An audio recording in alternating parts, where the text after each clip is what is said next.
Ver a Terra lá do alto deixará em breve de ser um privilégio reservado aos astronautas.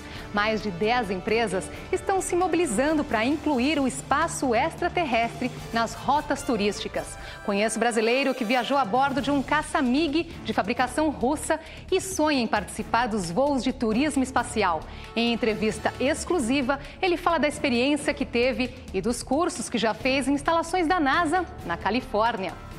Veja também quais são as empresas que investem bilhões de dólares para tornar realidade o sonho daqueles que desejam se sentir astronautas, ainda que tenham de pagar caro por isso. O turismo espacial é o tema desta edição do Matéria de Capa. Fique com a gente.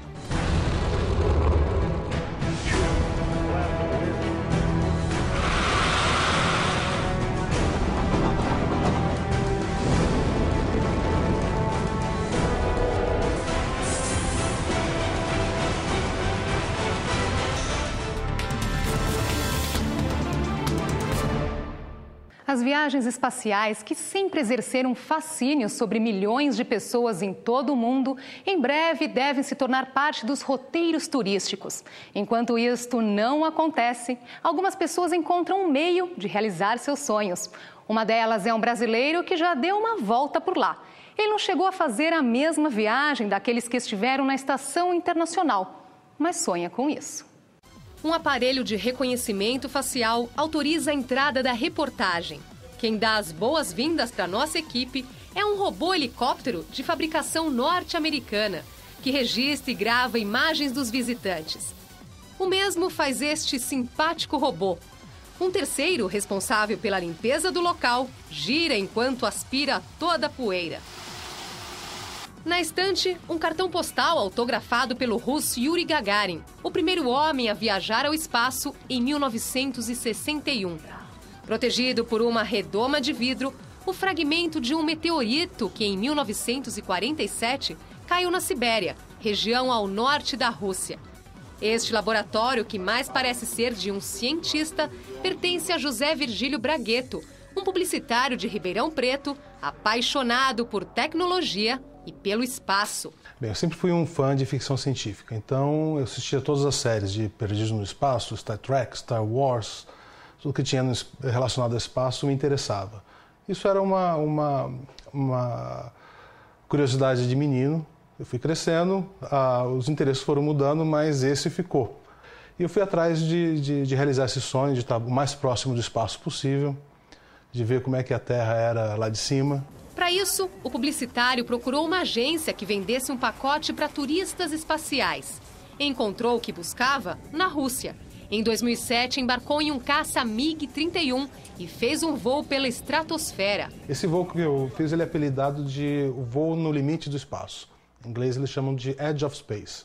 Porque eu não estou no espaço ainda, mas estou no limite entre a estratosfera e as últimas camadas. O caça MiG-31, que levou o turista espacial para essa viagem, é um avião supersônico de alta performance. A gente praticamente faz um voo vertical. Ele tem controle até um certo ponto, depois ele fica um voo um pouco mais difícil de ser controlado. E essa aeronave especificamente, o MiG-31, ela foi desenvolvida para voar na estratosfera. Durante o voo de 40 minutos, José Virgílio realizou o sonho de criança e viu a Terra lá de cima, a quilômetros de distância. Quando a gente vira o avião um pouco de lado, você consegue ver a Terra, você consegue ver a circunferência da Terra. A gente constata que a Terra realmente é redonda, né? É azul? E azul. E a gente consegue ver uma pequena camada de atmosfera também. E ele não parou por aí. Em 2010, embarcou em uma viagem para a Califórnia. O publicitário foi fazer um curso na Singularity University, que fica no centro de pesquisa da NASA, no Vale do Silício.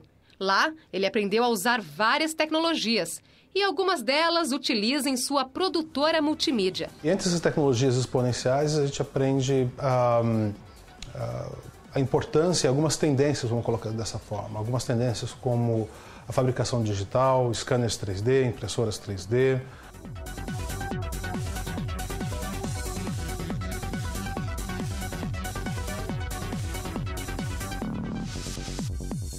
Daqui a pouco, o brasileiro José Virgílio Bragueto lembra detalhes de sua viagem num caça russo e do que aprendeu com esta experiência. Agora vamos falar sobre os planos de uma das empresas que desenvolvem projetos de turismo espacial. A britânica Virgin já vende passagens, inclusive no Brasil. Esta agência de viagem em São Paulo oferece várias opções exóticas. Você pode ir para uma praia paradisíaca no Caribe, visitar ursos polares no Ártico ou embarcar em uma nave rumo ao espaço. Quando você olha aquilo, você fala, gente, aquilo que a gente escuta, que a gente vê, existe, né? O futuro está aqui, é o que vai me levar até o espaço e uma coisa que daqui a alguns anos vai ser algo comum. Com certeza, nossos filhos, netos vão fazer essa viagem, do mesmo jeito que você vai até a Disney, você vai fazer uma viagem para o espaço. A agência brasileira é autorizada pela Virgin Galactic a comercializar viagens espaciais. Das 3 empresas que desenvolvem projetos de voos comerciais para o espaço extraterrestre, a Virgin, do bilionário inglês Richard Branson, é a que está mais adiantada. A companhia realiza testes com naves desde 2004. A viagem ao espaço ainda não tem data definida para acontecer. Mas uma coisa é certa, a espaçonave que vai transformar os turistas em astronautas é a Spaceship Two. Os passageiros serão levados a um aeroporto no estado americano do Novo México. Lá, vão passar 3 dias em treinamento antes de embarcar. Ele é para todas as pessoas, para todas as idades e não tem nenhum problema de saúde que impeça de se fazer essa viagem. O treinamento é mais no sentido de você conhecer um pouco da mecânica da Virgin Galactic, de como funciona o equipamento em si, conhecer a tripulação que vai estar com você e você vivenciar um pouco da expectativa já estando no local da tua viagem. Levada por um veículo lançador, a nave com capacidade para 6 passageiros e 2 tripulantes subirá inicialmente a 15 mil metros de altitude. Em seguida, serão ligados os motores de um foguete que chegará a 110 quilômetros da Terra. O passeio terá duração total de 2 horas e meia, com direito a 5 minutos de gravidade zero. A partir desse momento que você chega chega nessa subórbita, se desliga o motor e você não tem mais nenhum barulho. É o silêncio absoluto.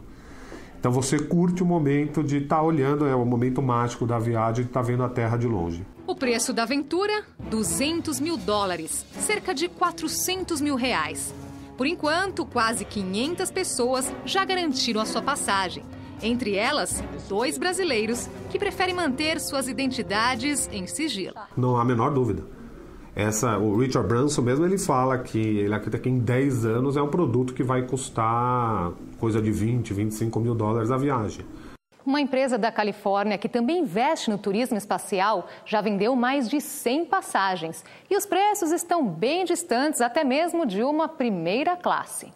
A Excor, que opera a partir de uma base no deserto de Mojave, na Califórnia, desenvolve um pequeno avião espacial de apenas 2 lugares, para o piloto e o turista, e espera começar a voar no próximo ano.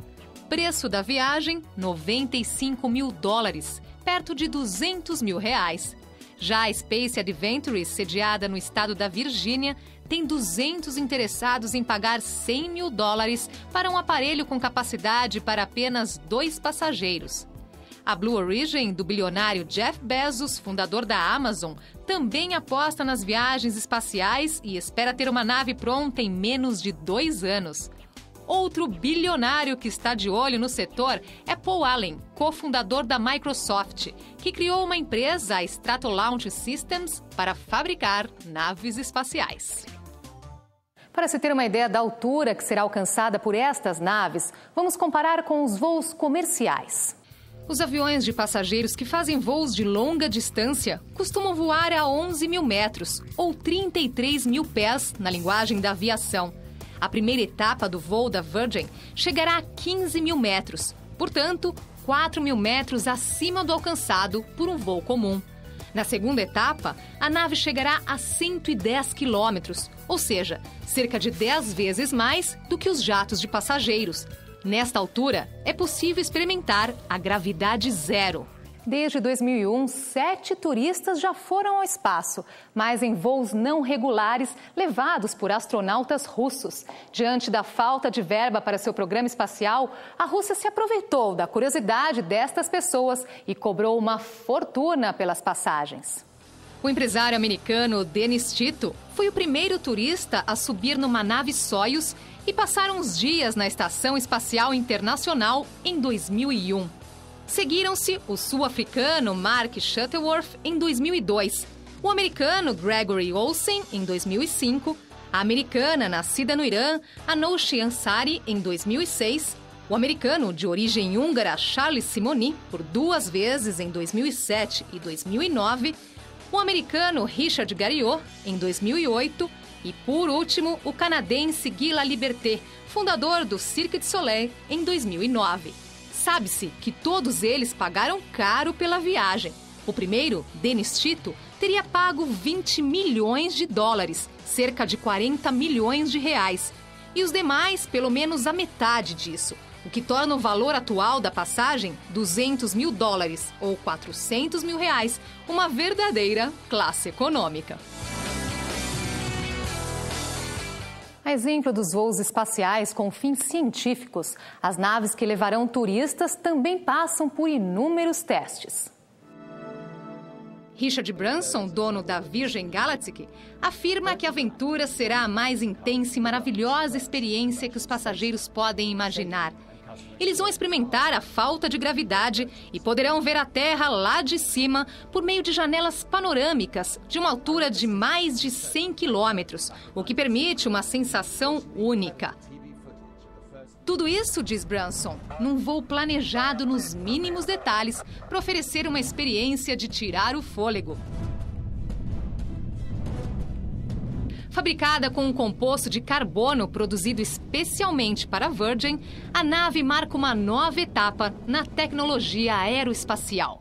Viajar pelo espaço, conhecer outros planetas, chegar à Lua. A tentativa dos cientistas de desbravar o universo está presente há muito tempo na história da 7ª arte. O cinema pisou na Lua antes mesmo do homem. O balé das naves espaciais entrou para a história do cinema. 2001, Uma Odisseia no Espaço, vai do passado pré-histórico ao futuro.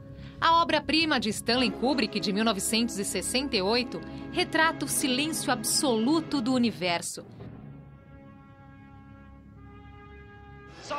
Diferente de outras produções de ficção científica, onde as explosões são ouvidas no espaço sideral, o filme de Kubrick foi fiel à lei da física, que determina que o som não se propaga no espaço. Já o tema do filme dá crédito para um brasileiro. Os arranjos de Assim Falava Zaratustra, de Richard Strauss, inspirada no livro de Nietzsche, foram feitos por Elmir Deodato. Em 1977, George Lucas, o mestre dos efeitos especiais, lançou a saga Guerra nas Estrelas. O filme conquistou fanáticos admiradores por todo o mundo e arrecada fortunas até hoje, com relançamentos e merchandising. Em Os Eleitos, filme de 1983, o presidente John Kennedy faz a promessa: em 10 anos, um americano chegará à Lua. 7 astronautas são escolhidos para embarcar nessa aventura. Em 1990, foi a vez de Arnold Schwarzenegger. O Vingador do Futuro vai para Marte. Ele nem imagina os perigos que o esperam no planeta vermelho. O descobrimento de um portal para o espaço que permite o transporte interestelar.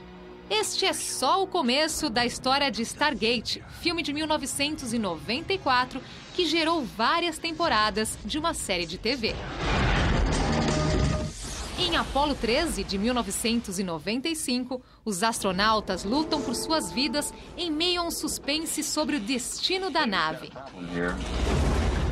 O tema espaço já despertava interesse desde os tempos do cinema mudo.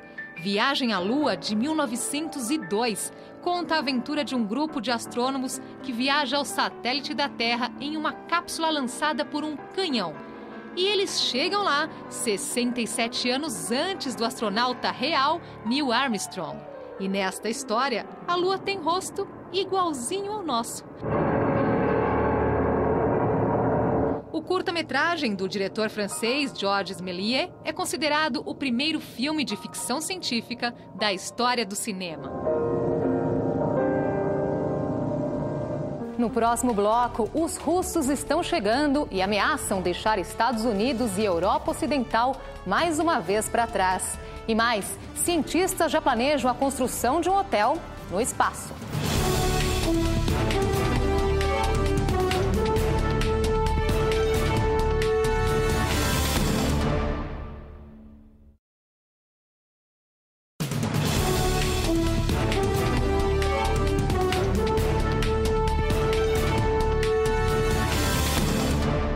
Pioneira na conquista do espaço, a Rússia vai deixar os Estados Unidos e a Europa Ocidental mais uma vez para trás.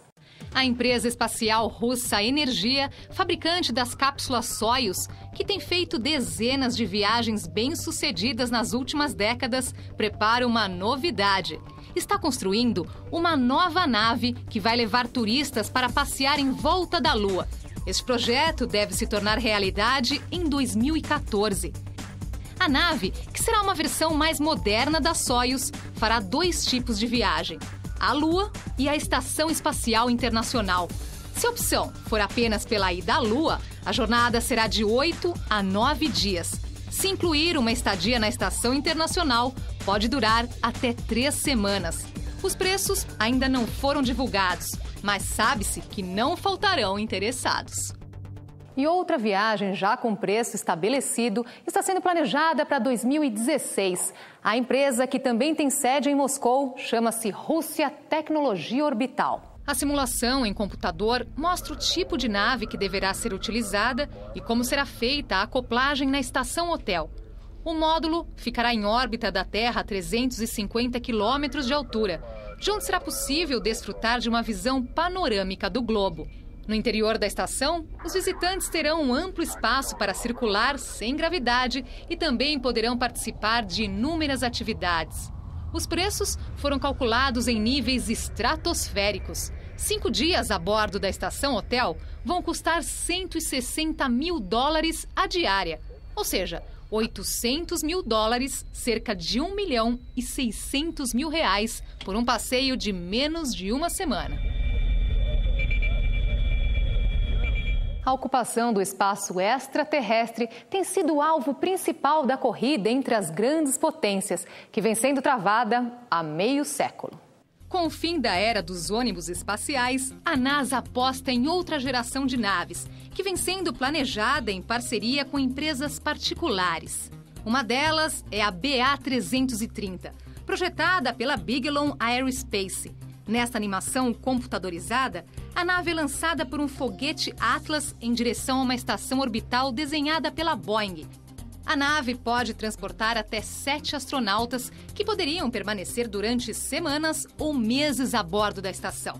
Ao final da missão, a nave utilizaria seus próprios retropropulsores para se descolar da estação, iniciando a viagem de volta.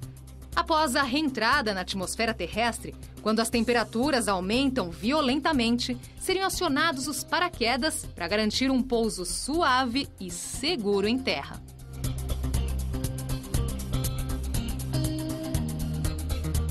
Você consegue imaginar como seria um hotel no espaço? E você gostaria de se hospedar nesse hotel? Já tem gente trabalhando nisso e os projetos não devem demorar muito para se tornar realidade. Os mais otimistas prevêem para dentro de 3 a 4 anos a inauguração do primeiro hotel a ser construído no espaço. O projeto também é da empresa Bigelow, que trabalha em colaboração com a NASA. A ideia é juntar vários módulos espaciais que poderiam ser utilizados tanto com fins turísticos como de pesquisa.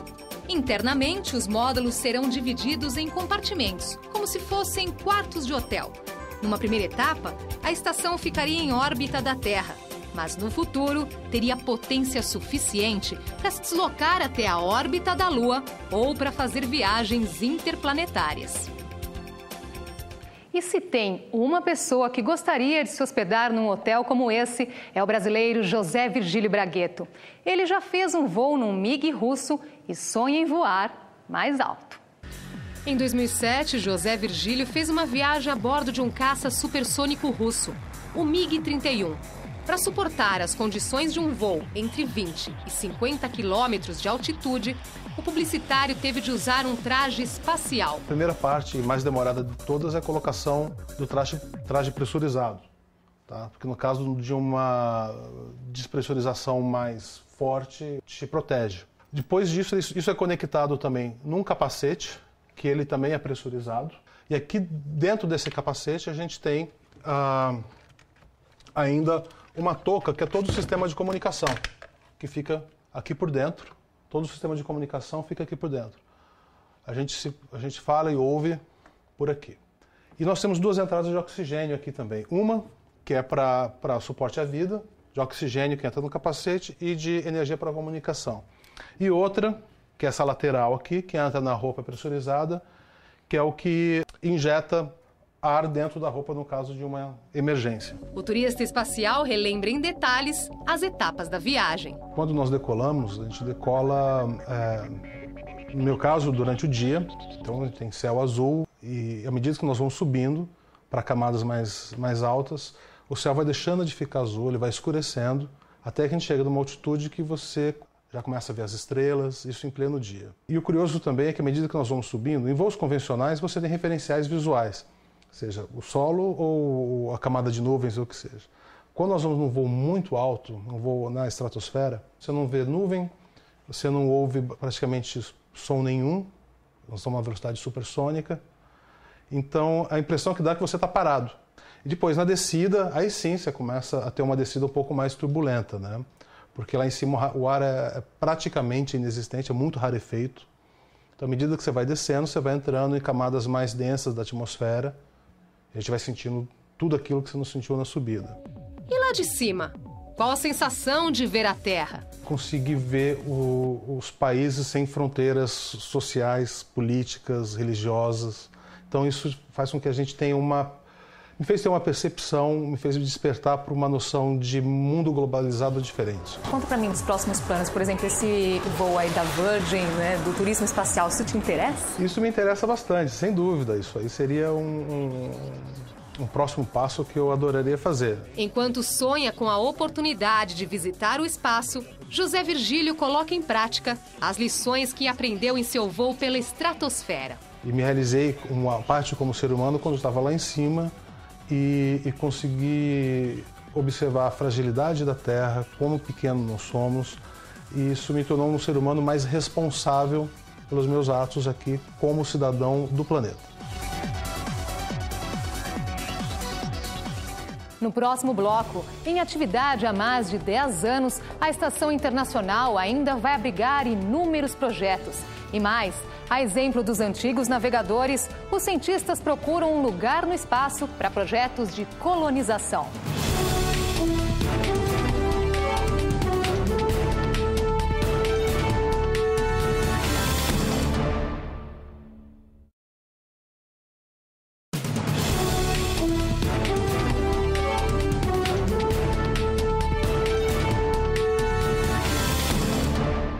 Há mais de uma década, a Estação Espacial Internacional serve de laboratório e casa para astronautas de diversos países. O projeto representa um grande passo dos cientistas rumo à colonização do espaço.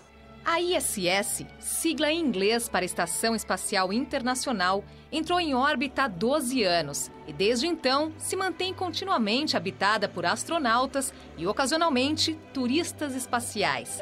202 pessoas de diversas nacionalidades já participaram das 30 expedições à ISS, cuja tripulação atual é formada por russos, americanos e um holandês.